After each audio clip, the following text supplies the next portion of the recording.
Good morning and welcome to Light Reflections from First Friends. We are glad you have chosen to join us for this virtual worship service and hope you find it beneficial to your spiritual journey. We consider this an abbreviated version of our in-person meeting for worship for those wishing to join us from a distance. If this is your first time joining us, First Friends is a thriving, progressive Quaker meeting in the city of Indianapolis, Indiana. We consider ourselves a loving, inclusive, joyous gathering of people seeking to know truth under the leadership of God's Spirit. All are welcome, no matter race, age, cultural background, sexual orientation and identity, marital status, physical and mental ability, family structure, or economic circumstance. Our hope is that through this worship experience, you will discover our faith community is unlike any other, where silent meditation is as important as the spoken word, where we emphasize the importance of one's personal encounter with the divine, and where we seek to support one another as we discover truth together. Now we invite you to center down and enter this virtual worship space with us.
Good morning, friends, and welcome to Light Reflections. This morning we continue our message series on beloved community, and this week through the eyes of empowerment.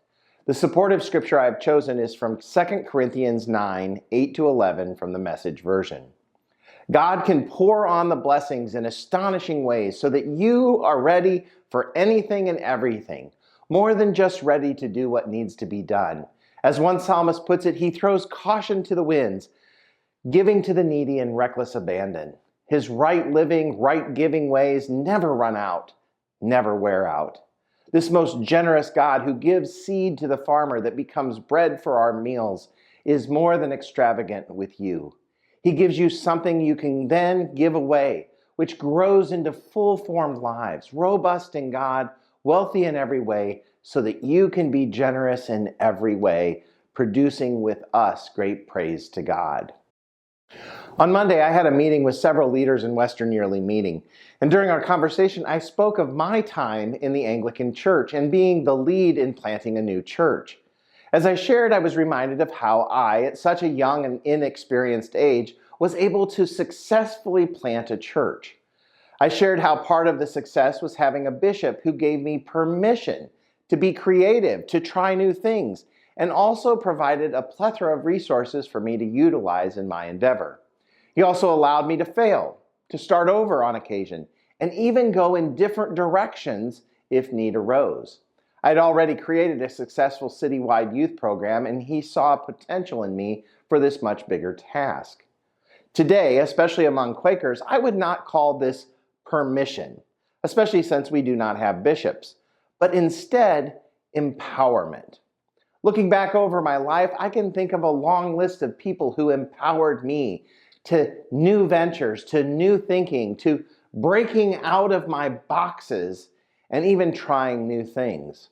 Some were foundational, some were side roads to new paths, some were earth-shattering and life-altering. I'm eternally grateful for the people who saw potential and were willing to invest in me. Obviously, as an only child, my parents and family were my first encounter with empowerment, as it is for many of us. I cannot thank my mom and dad enough for all they have done to empower me and encourage me to greater things throughout my life. Empowering comes in many forms and at many levels. Just a couple weeks ago, Sue and I traveled through my hometown of New Haven, Indiana, and I wanted to go past the tennis courts where my uncle and grandfather and father all empowered me. When I was a husky, frustrated junior hire to pick up a tennis racket and hit a ball around. Sadly, only the outline of that tennis court remains, as they are now a space to park city maintenance vehicles. No matter, this was where I found my love for playing tennis, getting fit, and even winning my city championship only a year after picking up a racket. The encouragement to try something new empowered me to find a new part of myself and to succeed in areas that I had never thought were possible. I ended up being the top in my division in varsity doubles in high school and played on a scholarship in college 3 of my 4 years. As I listened to all the letters of people from my past ministries at my 30th anniversary celebration, I could not help but think of how many of them empowered me in ministry and in life. I shared some of those stories in my sermon that day, but it also had me thinking about how today, with so much self-focused, individualistic, and even myopic thinking, we once again need to return to looking around ourselves and finding ways to empower our fellow friends and neighbors and relatives once again. People are so self-obsessed these days that they rarely take the time for investing in others, to celebrate and to acknowledge the gifts, the potential, and innovative approaches of people around them, leaving others feeling discouraged and like they may have nothing to offer. As I've given this further thought over my years in ministry, I realize this may also be a major factor in what is hindering the growth and interest in new possibilities among Quakers, and why, as Tom Rockwell, our associate superintendent, has pointed out, Quakers are declining. Too often, friends have become myopic or have reverted to navel gazing, and we have lost the ability to see the hope and possibilities in our midst. I sense this has happened on occasion at First Friends. I've heard people refer to it as our time of plateau or the time when we were just running through the motions. I've learned over my now 14 years among friends that too often we embrace a distorted view of empowerment, where the goal is to achieve some limited purpose while almost forcing or manipulating others to help accomplish it. This then puts a huge damper on a person's creativity and ability to help bring change and leaves them forced to conform to former ways and discouraged in moving forward. It makes me wonder if we are afraid of empowerment or just struggle with seeing its potential impact. Instead of those distorted views, what if we Quakers saw empowerment as a process that helped challenge our basic assumptions about the way things are and could be? I sense we might be in a need of a testimony of empowerment. I know that would mess up our nice acronym of SPICES, but that may be okay. I thought it was funny in planning this series that by adding empowerment and humor next week, we get SPICES. As friends, we have been learning that testimonies are ways to live and act within the beloved community based on our values and beliefs. Like the other testimonies we have been looking at over the last 7 weeks, this one would also focus us on living and acting out our values and beliefs in the beloved community. But it would be more directed at empowering individuals to help bring life and change among friends. Obviously, to begin developing a testimony of empowerment, we must first talk honestly about the word at its core: power. Yearly meetings, local meetings, and their leadership systems, as many religious organizations today clearly wrestle with power. Often they revert to the narrow focus of a small group of individuals to coerce local meetings or ministers to execute and fund or drive a specific agenda. Thus, a tension arises because the default is to see power in terms of control and domination.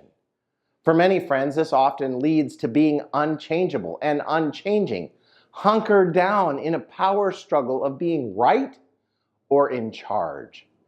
There's also what I will call a spiritual imbalance among friends, which has us waiting or listening much longer to the Spirit, inner light, and neglecting to embrace the empowering force of the Spirit or inner light that moves us to act.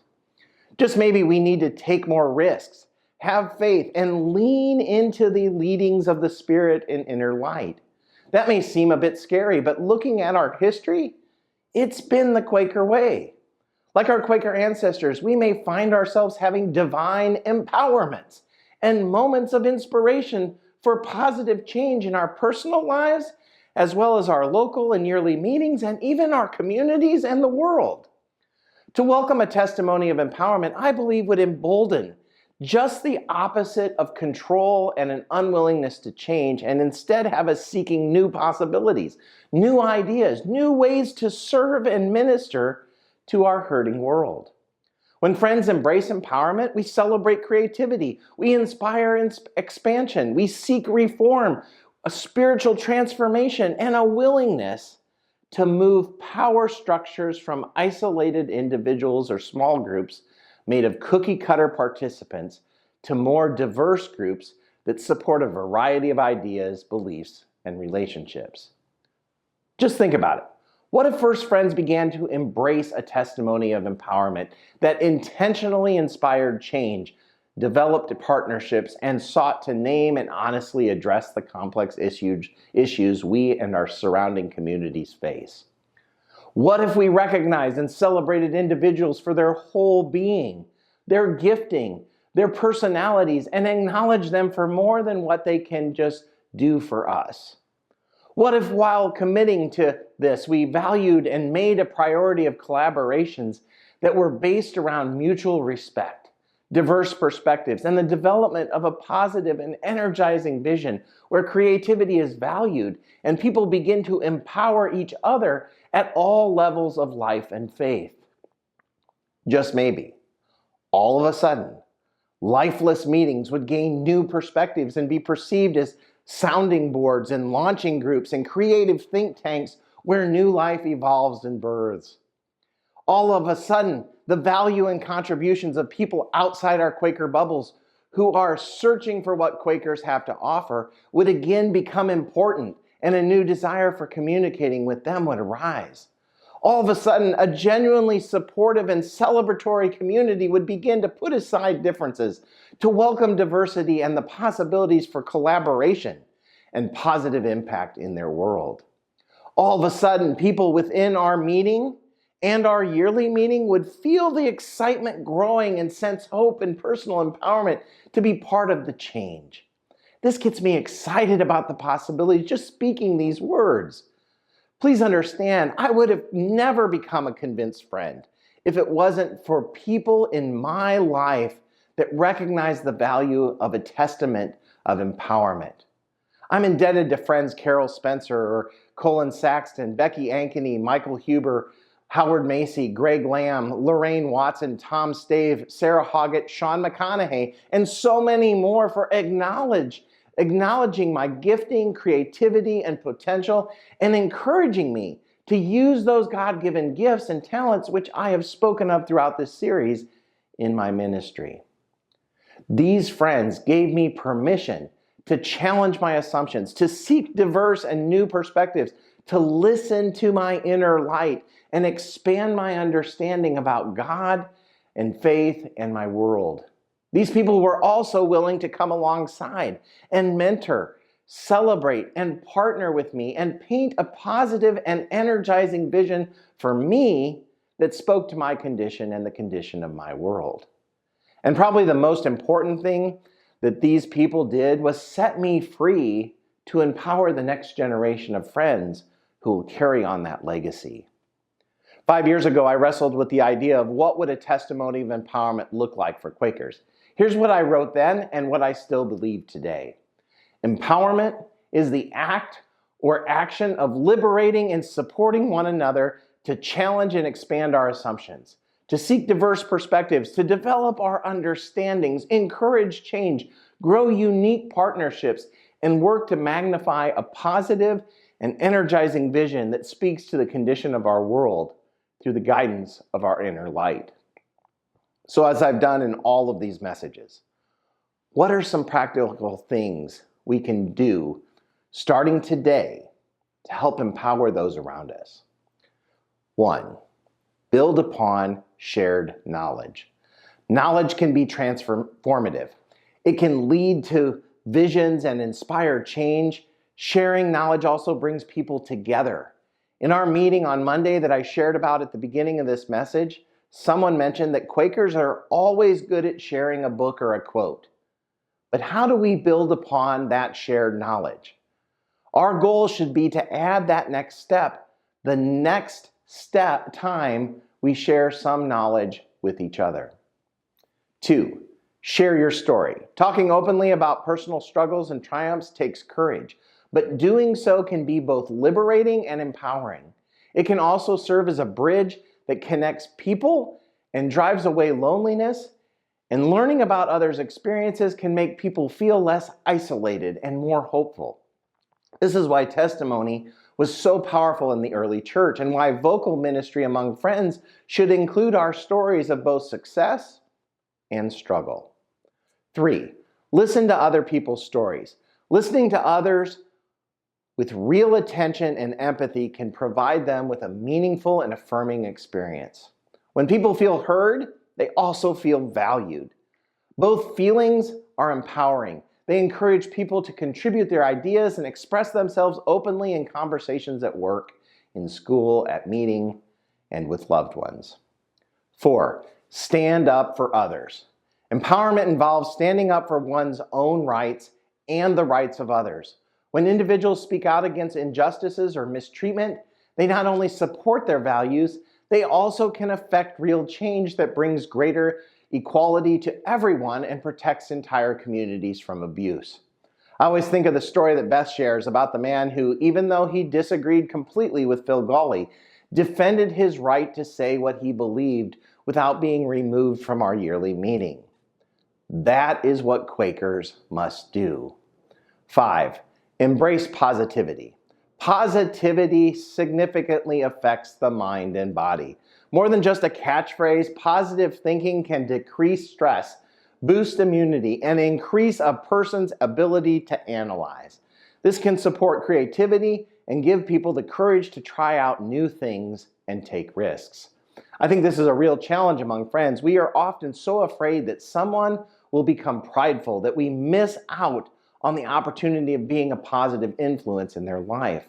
Often this comes off as a fake niceness instead of a true positivity. Those who embrace positivity not only empower themselves, their positivity frequently empowers those around them as well. Positivity breeds positivity, providing people with energy and enthusiasm and encouragement. This can help motivate others and give them the boost that they need to keep pushing forward through a trying personal experience, a challenging situation, or uncertain times. 6, build support networks. Strong support systems help individuals cope with their life's challenges. Our meeting should be considered a support network. If it's not, we should consider why. Support networks can also enhance self-esteem, ease the effects of emotional stress, and even lower a person's blood pressure. Overall, we want to build a world that lifts us all. Empowering those around us can help manifest humanity's greatest potential. And when we empower each other, we build a world that lifts us all. Now, as we head into waiting worship, consider how you have been empowered and what you will do for someone in your life to help empower them to reach their potential. As well, Here are some queries to consider. Who do I need to thank for empowering me in my life? Maybe consider writing them a note or calling them and expressing your gratitude today. In what areas have I become self-obsessed, self-focused, myopic, and not been able to see the potential in the people around me? And how at First Friends might we work to embrace a testimony of empowerment that intentionally inspires change, develops partnerships, and seeks to name and honestly address the complex issues we and our surrounding communities face.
Be thou my vision, O Lord of my heart, not be all else to me, save that thou art.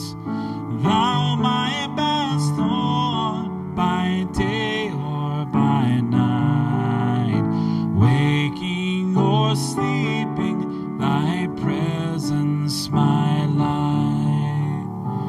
Riches I heed not, nor vain empty praise.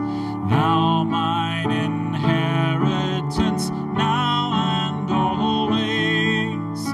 Thou and thou only, first in my heart.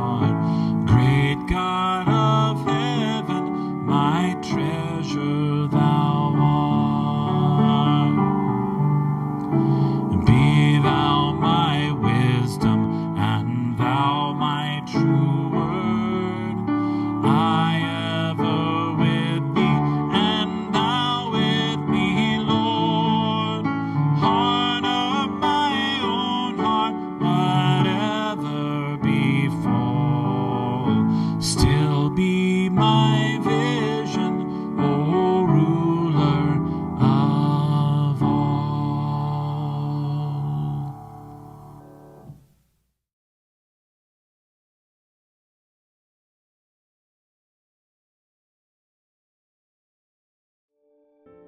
We close this time of worship with a Quaker prayer.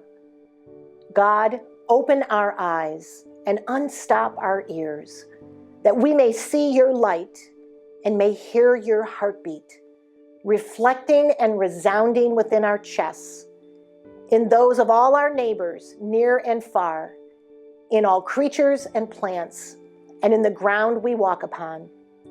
When we finally are able to yield to the leading of your rhythm and flow, may we come to walk cheerfully over the world, answering that of you in all. Amen. Have a great week, friends.